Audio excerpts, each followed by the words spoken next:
Hello student, welcome to the math farmer. आज की इस वीडियो में हम सत्र 2025-26 कक्षा 10 के विषय गणित के मॉडल पेपर को सॉल्व करेंगे, जिसका विषय कोड है 928 और पेपर कोड है 822। ठीक है, इसके कुछ निर्देश दिए हैं, उसको पढ़ लेते हैं। समय 3 घंटा 15 मिनट। प्रारंभ के 15 मिनट परीक्षार्थियों को प्रश्न पत्र पढ़ने के लिए निर्धारित है। ठीक, 3 घंटा 15 मिनट में से जो फर्स्ट 15 मिनट होंगे वो क्वेश्चन पेपर को पढ़ने के लिए निर्धारित है। समान निर्देश क्या है? सभी प्रश्न अनिवार्य हैं। नंबर 2, इस प्रश्न पत्र के 2 खंड हैं, यानी ये जो प्रश्न का क्वेश्चन पेपर होगा ये 2 खंडों में होगा, आ और बा। खंड आ में 20 अंक के 20 प्रश्न बहुविकल्पी हैं, जिनके उत्तर ओएमआर शीट पर देने हैं। खंड आ में 20 क्वेश्चन होंगे, बहुविकल्पी होंगे यानी ऑब्जेक्टिव, और उनका जो आंसर होगा वो ओएमआर शीट पे देना होगा, ना कि उत्तर पुस्तिका में। ठीक, तो आज की इस वीडियो में हम खंड आ के प्रश्नों को हल करेंगे। उससे पहले अगर आप चैनल पे नए हो तो चैनल को सब्सक्राइब कर लें, ताकि ये जो अगली वीडियो में खंड बा पे बनाओ उसका नोटिफिकेशन आप तक पहुंचता रहे। तो चलिए शुरू करते हैं। खंड आ, पहला क्वेश्चन है, निम्नलिखित में से कौन सा सह अभाज्य संख्याओं का युग्म है? अब इसमें सबसे पहले हमें समझना होगा कि सह अभाज्य संख्या क्या होती है। ठीक, उसके बाद ही हम ऑप्शन पे जाएंगे। जब हमें मालूम ही नहीं रहेगा कि सह अभाज्य संख्या क्या होती है तो ऑप्शन पे जाने का कोई मतलब ही नहीं निकलता। तो सह अभाज्य संख्या उन दो संख्याओं को सह अभाज्य संख्या कहते हैं, या इस तरह से लिख लो, दो संख्याएं सह अभाज्य संख्या कहलाती हैं। सह अभाज्य संख्या कहलाती हैं यदि उन दो संख्याओं का एचसीएफ यदि उनका एचसीएफ बराबर 1 हो। ठीक, ये अगर कोई दो संख्या है वह सह अभाज्य संख्या तब होंगी जब उनका एचसीएफ 1 हो। तो यहाँ पे पहले क्वेश्चन में हमें क्या दिया? संख्याओं का युग्म। युग्म में कितनी संख्या होती है? 2। तो यहाँ ऑप्शन में भी दिया, ऑप्शन ए दिया 14 35, ऑप्शन बी में 18 25, ऑप्शन सी में 31 91, ऑप्शन डी में 32 62। ठीक, अब हमें इसमें देखना है कि किन दो संख्याओं का एचसीएफ 1 होता है। जिन दो संख्याओं का एचसीएफ वो 1 होगा वही ऑप्शन सही होगा। तो ऑप्शन ए में आ जाते हैं। इसमें देखो दिया 14 और 35, तो 14 7 से भी डिवाइड होगा और 35 भी 7 से डिवाइड होगा। तो ऑप्शन ए का एसटीएफ कम से कम 7 तो होगा ही, तो ऑप्शन ए गलत। एसटीएफ कितना होना चाहिए? 1, इसलिए ऑप्शन ए गलत। ऑप्शन सी पे आ जाते हैं, 31 और 93। तो 31 यहाँ जितना होता है 93, तो 31 और 93 का एसटीएफ कम से कम 31 होगा, तो इसलिए ऑप्शन सी भी गलत। ऑप्शन डी पे आते हैं, 32 62। 32 देखो 2 से भी कट रहा है, 62 भी 2 से कट रहा है, तो इनका भी एचसीएफ कम से कम 2 तो होगा ही। हमें कितना चाहिए? 1।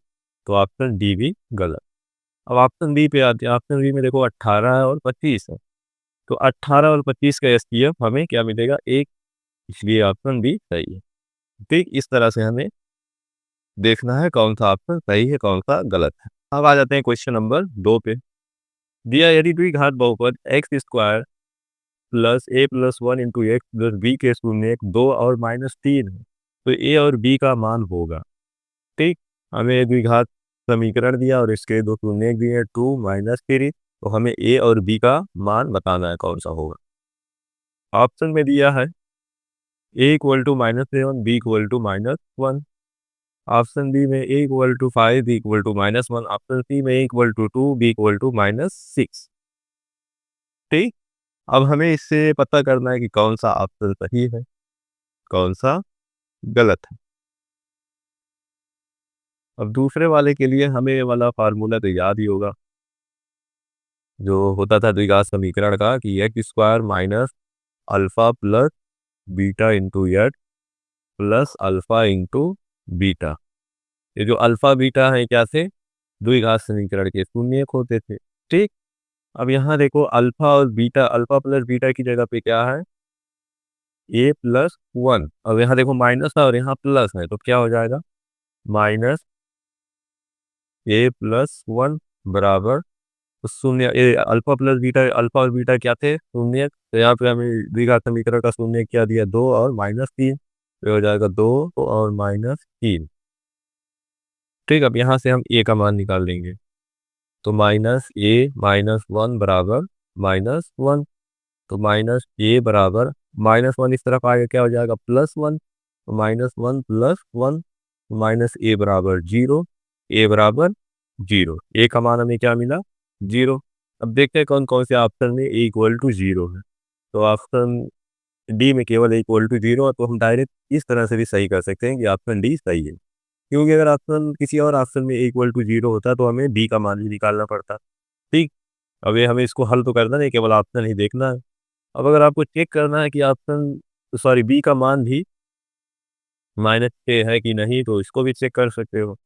अब बी का मान बी इक्वल टू क्या होगा, बी किसकी जगह पे अल्फा इंटू बीटा की जगह पे, अल्फा इंटू बीटा क्या था शून्य, तो शून्य का गुणा कर दो, दो गुणे माइनस तीन, शून्य के ही हमें दिए थे, इसका बराबर हो जाएगा माइनस सिक्स। ठीक, ये हो गया हमारा दूसरे का सोल्यूशन, तो हमें ऑप्शन डी सही मिला। अब आ जाते हैं तीसरे पे, संख्या यन स्क्वायर तीसरा यन स्क्वायर माइनस वन आठ से विभाज्य है यदि यन एक क्या हो पूर्णांक, ऑप्शन ए दिया पूर्णांक, ऑप्शन बी दिया प्राकृतिक, ऑप्शन सी दिया विषम संख्या, ऑप्शन डी दिया सम संख्या। तो सबसे पहले हमें ऑप्शन ए देखना है सही है कि गलत। तो ऑप्शन ए पूर्णांक कहाँ से कहाँ तक होता है, माइनस इनफाइनाइट से माइनस वन जीरो वन ऐसे कहाँ तक जाता है, इनफाइनाइट तक ये होता है पूर्णांक। ठीक, अब ये दिया है कि यन के किसी भी मान के लिए पूर्णांक जो है, यन का कोई भी मान ले लो, एक पूर्णांक संख्या हो, वो आज से विभाज्य होती है। तो मान लो हमने ले लिया दो, अब यहाँ दिया यन बराबर मान लो ले लिया हमने दो। अब इसमें रखेंगे यन स्क्वायर माइनस वन में, तो दो का स्क्वायर चार माइनस एक बराबर तीन बटे आठ, ये आठ से विभाज्य नहीं है, तो ऑप्शन ए गलत। ऑप्शन डी प्राकृतिक संख्या, तो प्राकृतिक संख्या शुरू होती है एक से, एक दो तीन ऐसे आगे तक जाएगी। तो इसमें भी अगर यन बराबर दो ले लें तब भी ये चार माइनस वन अपॉन एट होगा, जो कि आठ से विभाज्य नहीं होगी। ठीक, तो ये भी ऑप्शन गलत। अब ऑप्शन सी पे आ जाते हैं, विषम संख्या, जो कि ये ऑप्शन सही है। विषम संख्या कहाँ से शुरू होती है, विषम संख्या ऑप्शन सी, विषम संख्या शुरू होती है एक तीन पाँच सात नौ इस तरह से। ठीक, अब इसमें हम यन का मान कुछ भी ले लें, यन का मान मान ले थ्री ले ले, तो यन का स्क्वायर माइनस वन, तो तीन का स्क्वायर कितना हो जाएगा नौ माइनस एक बटे आठ बराबर आठ बटे आठ बराबर एक। तो ये आठ से विभाज्य है। इसी तरह अगर हम सम लें तो सम संख्या कहाँ से शुरू होती है, दो से, दो चार छः ऐसे। इसमें भी यन बराबर टू ले लें तो भी विभाज्य नहीं होगा, तो option B A B D गलत है, ऑप्शन सी हमारा सही है। अगला क्वेश्चन है question number four, A one X plus B one Y plus C one equal to zero तथा A two X plus B two Y plus C two equal to zero का कोई हल होगा। यदि ऑप्शन में दिया है तो ये आपकी किताब में पढ़ाया गया है कि किस तरह से रहेगा, तो एक हल होगा, किस तरह से अपरिमित रूप से अनेक हल होंगे, और एक और रहता है कि कोई हल नहीं होगा। ठीक, तो पहला क्या था, पहला था A one upon A two not equal to B one upon B two. ठीक, तो यहाँ से क्या हमें क्या मिलता था, एक हल यानी यूनिक सोल्यूशन, यूनिक सोल्यूशन। ठीक, और दूसरा क्या था कि A one upon A two equal to B one upon B two equal to C one upon P two. तो यहाँ से क्या मिलता था, इनफाइनाइटली इनफाइनाइटली मेनी सोल्यूशन। ठीक, यानी अपरिमित रूप से अनेक सोल्यूशन। और एक होता था A one upon A two equal to B one upon B two but not equal to C one upon C two, यानी A one upon A two B one upon B two के बराबर है, लेकिन सी one upon C to के बराबर नहीं है। तो यहाँ से हमें क्या मिलता था, नो सोल्यूशन, यानी कोई हल नहीं। तो यही देख लो कि ऑप्शन में ए वाला फॉर्मूला। ठीक, तो यहाँ देखो ऑप्शन ए में ये दिया A one upon A two equal to B one upon B two not equal to C one upon C two, तो ऑप्शन ए हमारा करेक्ट है। अब क्वेश्चन नंबर फाइव पे आ जाते हैं। क्वेश्चन नंबर फाइव में दिया है एक शून्येतर परिमेय संख्या, और सबसे पहले आपको समझना होगा कि ये शून्येतर परिमेय संख्या क्या होती है। जीरो को छोड़कर बाकी सभी परिमेय संख्या को शून्येतर परिमेय संख्या कहते हैं। ठीक, और एक अपरिमेय संख्या का गुणनफल होता है, ऑप्शन दिया सदैव अपरिमेय संख्या, तो ऑप्शन ए सही है, सदैव अपरिमेय संख्या। अब इसके लिए क्वेश्चन नंबर 5 के लिए आप कोई भी एग्जांपल ले लो, शून्य के छोड़कर कोई भी परिमेय संख्या ले लो। मान लो माना परिमेय संख्या 6 ले लो। 6 बराबर क्या? परिमेय संख्या। अब कोई और एक अपरिमेय संख्या ले लो, मान लो ले लिया √3 अपरिमेय संख्या। अब इसका गुणा अगर करो तो 6 गुणे √3 बराबर 6 √3, ये क्या हो जाएगा? अपरिमेय संख्या। अपरिमेय संख्या। ठीक, अब इसी प्रकार कोई और एग्जाम्पल ले लो। एक अपरिमेय संख्या ले लो, मान लो ले लिया 2, दूसरी अपरिमेय संख्या 5 ले दिया। अब इन दोनों का गुणा करोगे, 2 गुणे √5 बराबर क्या मिलेगा? 2 √5, जो कि क्या है? परिमेय संख्या। ठीक, तो यही पूछा था कि एक शून्येतर परिमेय संख्या और एक अपरिमेय संख्या का गुणनफल होता है सदैव अपरिमेय संख्या, सदैव परिमेय संख्या, परिमेय या अपरिमेय संख्या या एक होता है।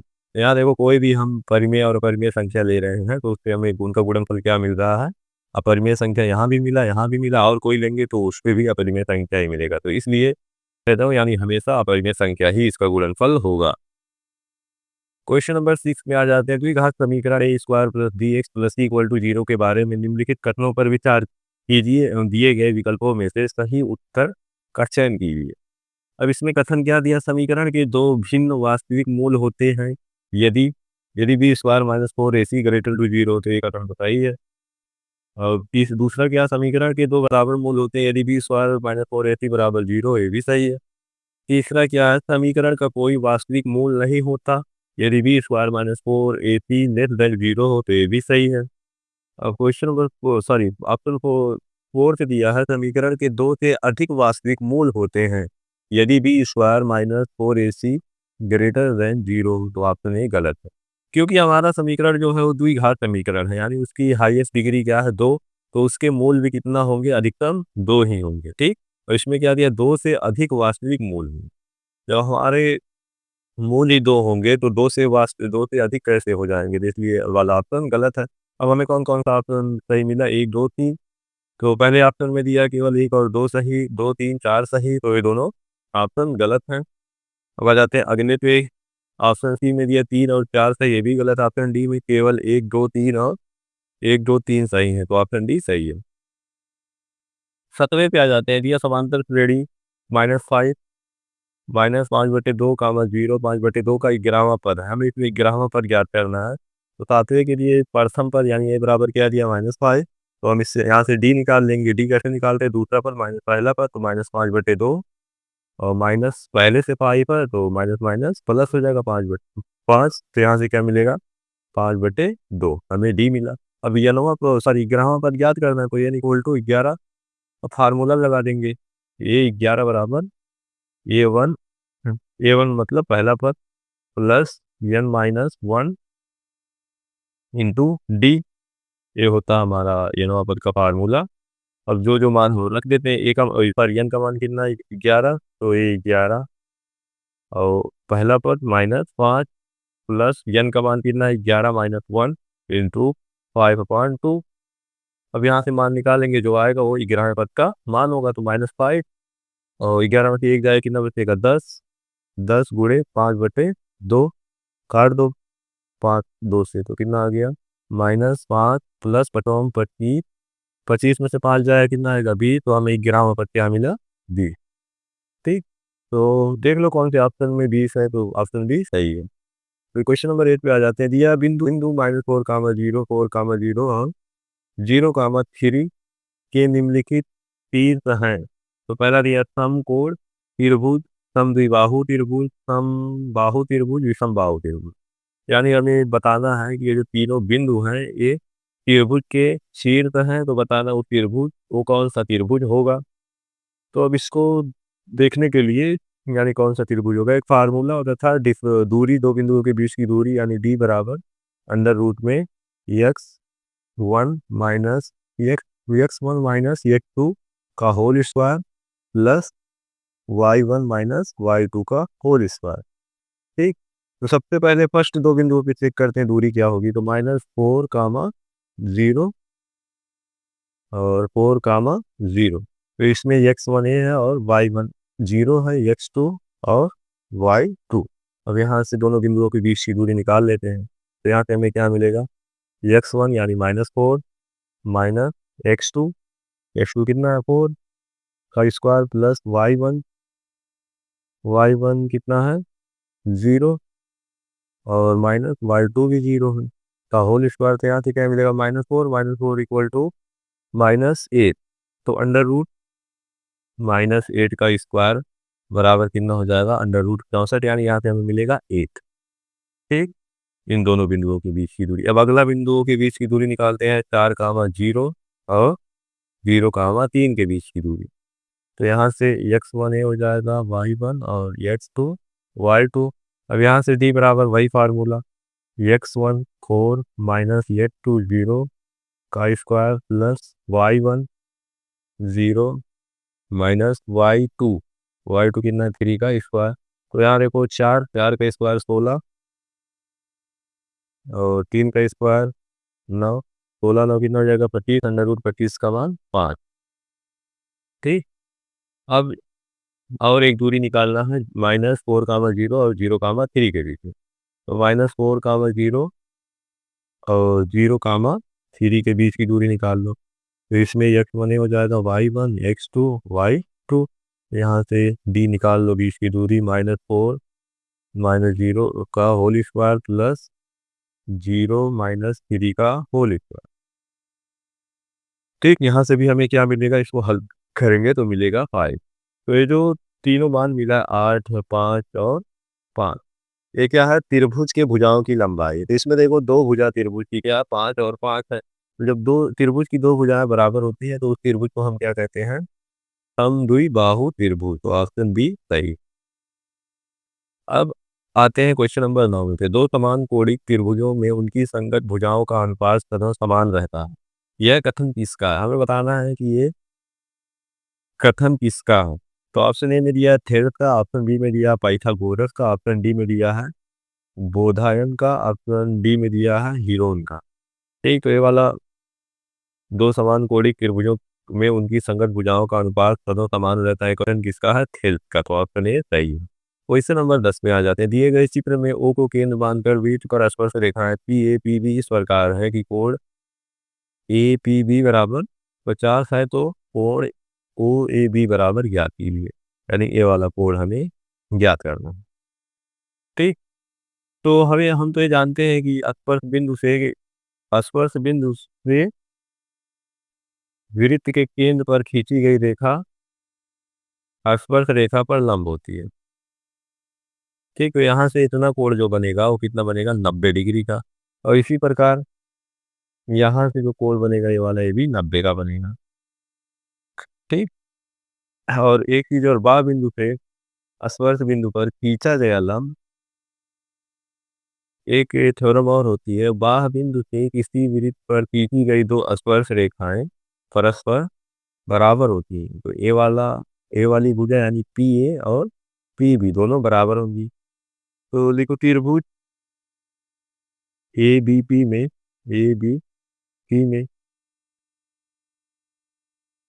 पी ए बराबर है पी बी के। ठीक, तो कोण पी ए बी बराबर होगा कोण ए बी। ठीक है, तो अब हम जानते हैं कि त्रिभुज के तीनों कोणों का योग कितना होता है, 180। तो पहला कोण एक दिया है ए पी बी बराबर कितना दिया 50। बाकी तीनों कोणों को जोड़ लो, तो कोण ए पी बी प्लस कोण पी ए बी प्लस कोण ए बी पी बराबर 180। अब ये वाला कोण का मान 50 है, तो इसकी जगह पे 50 लिख लो, प्लस ये दोनों कोण यहाँ देखो बराबर है। ठीक है, तो दोनों बराबर हैं, तो ये क्या हो जाएगा, 2 कोण पी ए बी बराबर 180। तो 2 कोण पी ए बी बराबर 180 माइनस 50, जो कि बराबर होगा 130 के। अब कोण पी ए बी बराबर कितना मिला, 130/2 बराबर 65। ठीक, हमें ए वाला कोण यानी यहाँ से यहाँ तक कितना मिला, 65 डिग्री और यहाँ से पूरा कोण कितना है 90 डिग्री का, क्योंकि स्पर्श बिंदु से खींची गई क्योंकि केंद्र से स्पर्श बिंदु पर खींची गई रेखा स्पर्श रेखा पर लंब होती है। ठीक, तो लंब होती है तो कोण कितना होगा 90 डिग्री का। तो यहाँ से देख लो, चूंकि कोण पी ए ओ बराबर कितना है 90 डिग्री। अब यहाँ से कोण पी ए ओ दो दो भागों में है, एक भाग है कोण पी ए बी, दूसरा भाग है प्लस कोण ओ ए बी बराबर कितना है 90। तो हमें कोण पी ए बी का मान कितना मिला 65। तो इसकी जगह पे 65 रख देंगे प्लस कोण ओ ए बी बराबर 90। तो कोण ओ ए बी बराबर 90 माइनस 65। 90 में से 65 घटाओगे कितना आएगा 25। तो कोण ओ ए बी बराबर 25। अब देख लो कौन से ऑप्शन में 25 है, ऑप्शन ए में 25 है। ठीक, तो हमारा ऑप्शन ए सही है। अब आ जाते हैं क्वेश्चन नंबर 11 पे। क्वेश्चन 11 में दिया 2 tan, यहाँ 30 रहेगा, प्रिंट हो गए। 2 tan 30 अपॉन 1 - tan² 30 का मान है। तो इसको सीधे करना है, तो दिया है कि मान क्या होगा इसका, तो 2 tan 30 अपॉन 1 - tan² 30। तो यहाँ से कुछ नहीं करना, बस tan 30 का मान रख देना है। तो 2 इंटू tan 30 का मान क्या होता है 1/√3, 1 - 1/√3 का स्क्वायर। नीचे स्क्वायर था तो इसलिए उससे स्क्वायर लग गया।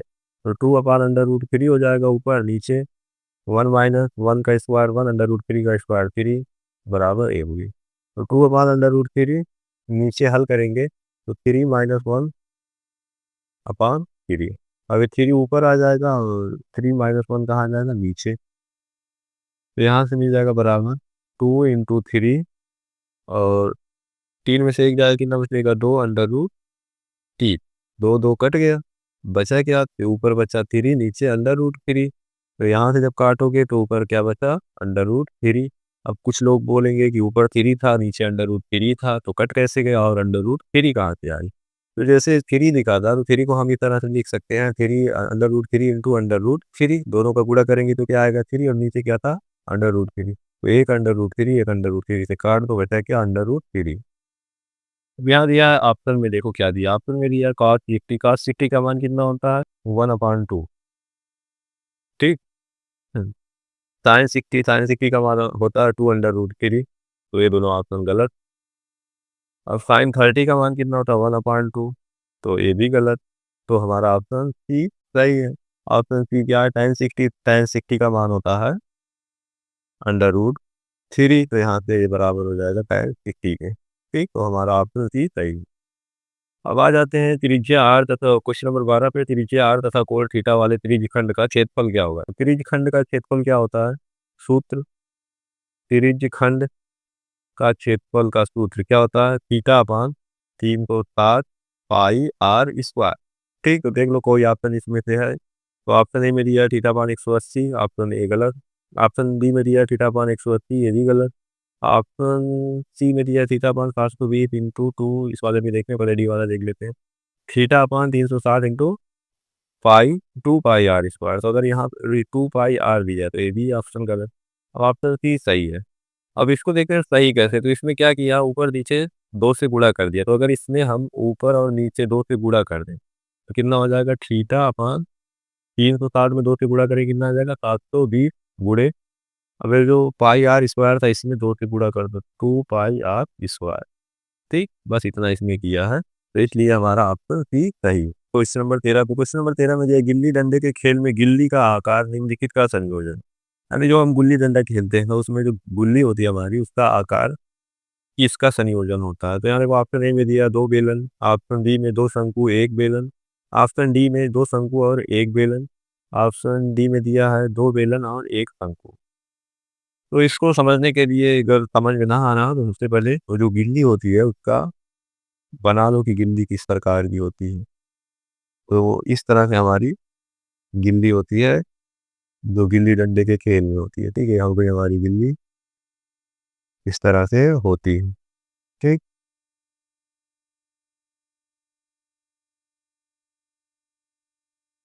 ठीक, तो एक हो गया हमारा बेलन 20 वाला पार्ट, बेलन।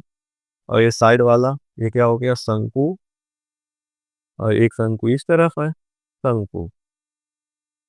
एक शंकु यहाँ है, एक शंकु यहाँ है, तो कितना हो गए, दो शंकु। अब बीच में बेलन है तो प्लस बेलन। तो हमें यहाँ पर क्या मिला, दो शंकु एक बेलन। तो दो शंकु एक बेलन यानी ऑप्शन सी सही है। क्वेश्चन नंबर 14 पे आते हैं। क्वेश्चन नंबर 14 में दिया, नीचे कुछ कोणों के त्रिकोणमितीय अनुपात और उनका मान दिए हुए हैं, के मान दिए हुए हैं। तो त्रिकोणमितीय अनुपात और मान दिया, निम्नलिखित में से कौन सा सही सुमेलित है, यानी इसको हमें मिलाना बताना है कौन कौन सा सही है। तो साइन 90 का मान कितना होता है, एक, तो इसको एक पे लेके चले जाओ। कॉस 90 का मान कितना होता है, जीरो, तो इसको जीरो पे लेके चले जाओ। साइन 60 का मान कितना होता है, √3, तो इसको टू पे लेके चले जाओ। और टेक 45 का मान कितना होता है, √2, तो इसको √2 पे लेके चले। अब देख लो ऑप्शन में कौन सा सही है। तो ऑप्शन पहला ए कहाँ पे गया है, ए गया है 3 पे। तो पहले में ए कितने पे लेके गया, 2 पे, तो ये वाला गलत। ए गया है 1 पे, तो ये भी गलत। ए गया है 3 पे, बी गया है 4 पे, सी गया है 2 पे, डी गया है 1 पे। ऑप्शन सी सही है। क्वेश्चन नंबर 15, कि समय पर एक खंभे की छाया खंभे की लंबाई के √3 गुनी है तो सूर्य का उन्नयन कोण होगा। ठीक। तो 15वां क्वेश्चन देखो, सबसे पहले इसकी आकृति बना लो। ये मान लो एक कोई खंभा है, ये इसकी छाया है। यहाँ से एक त्रिभुज बना लो ए बी सी, और त्रिभुज हमारा क्या होगा, समकोण की।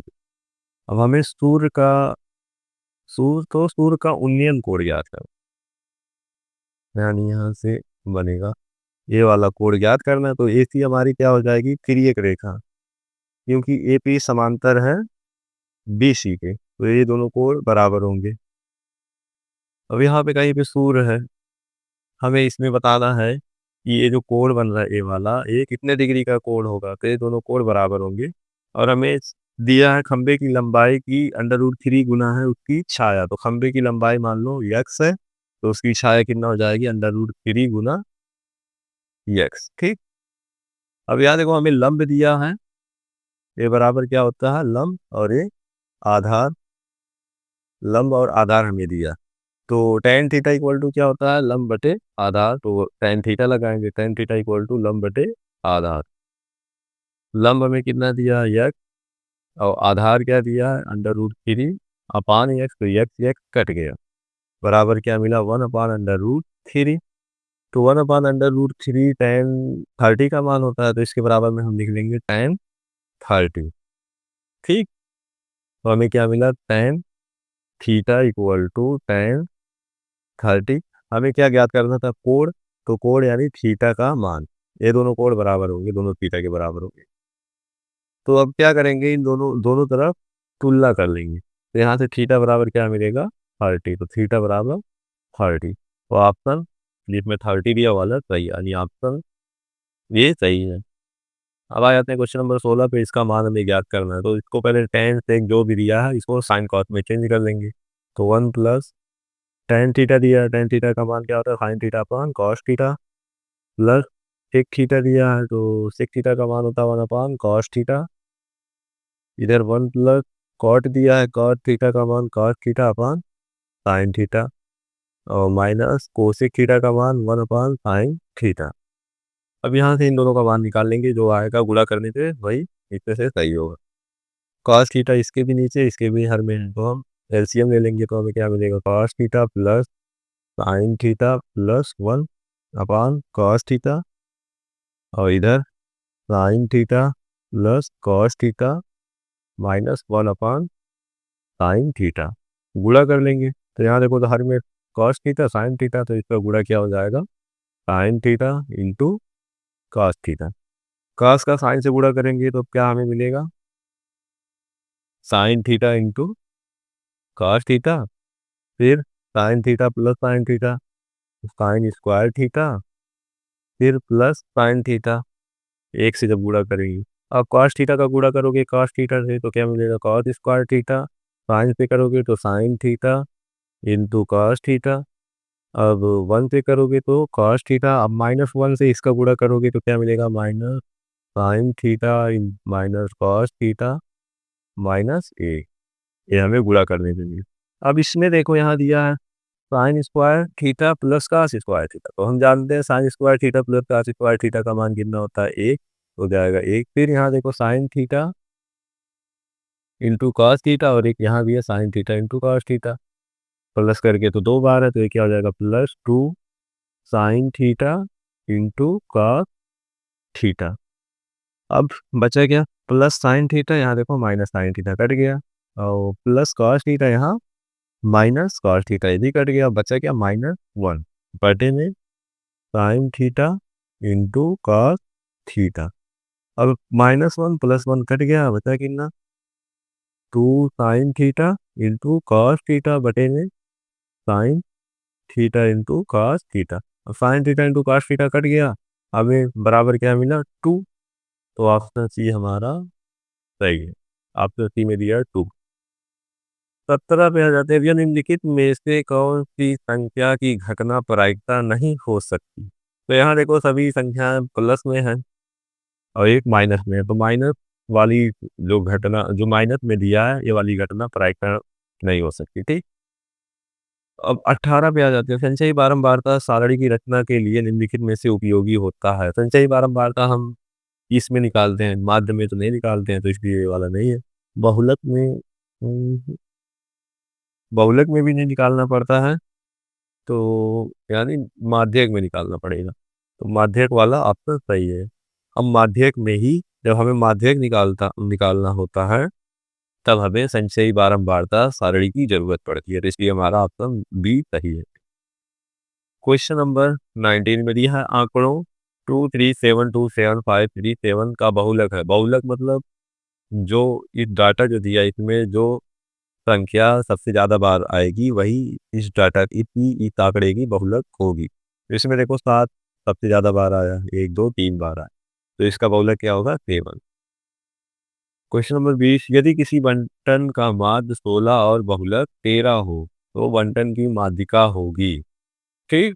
तो इसमें हमें इसकी माध्यिका ज्ञात करनी है, तो इसके लिए एक फार्मूला होता है जो कि हम पढ़ चुके हैं, तो चलो पहले उस फार्मूला देख लेते हो, फिर उसमें मान रखते ही हमें माध्यिका मिल जाएगी। तो फार्मूला होता है बहुलक बराबर 3 माध्यिका -2 माध्य, ठीक। तो बहुलक हमें कितना दिया है, यहाँ देखो बहुलक दिया है 13, तो बहुलक की जगह पे 13 रख दो, और माध्य कितना दिया है 16, तो 3 माध्यिका बराबर -2 माध्य, यानी -2 इंटू 16। अब गुणा कर दो, 16 दूना 32, इस तरफ लेके आओगे तो माइनस में था, इस तरफ प्लस में हो जाएगा, तो 13 + 32 बराबर 3 माध्यिका, ठीक। अब 13 32 को जोड़ोगे कितना आएगा 45, और 3 माध्यिका, तो माध्यिका बराबर क्या हो जाएगा 45 बटे 3, 45 में 3 से भाग दो कितनी बार जाएगा 15, तो माध्यिका में कितना मिला 15, यानी ऑप्शन बी सही। तो आज की वीडियो में इतना ही। अब अगली वीडियो में हम खंड भाग को हल करेंगे, तो अगर आपने अभी तक हमारे चैनल को सब्सक्राइब नहीं किया तो सब चैनल को सब्सक्राइब कर लो और बेल आइकन दबा लो, ताकि जो मैं अगले खंड पर वीडियो बनाऊं उसका नोटिफिकेशन आपको मिले। और साथ ही अगर वीडियो अच्छी लगी हो तो अपने दोस्तों के साथ शेयर करें और वीडियो को लाइक करें। तो चलिए मिलते हैं अगली वीडियो में खंड बा को लेकर। तब तक के लिए keep practising and stay confidence. Thank you.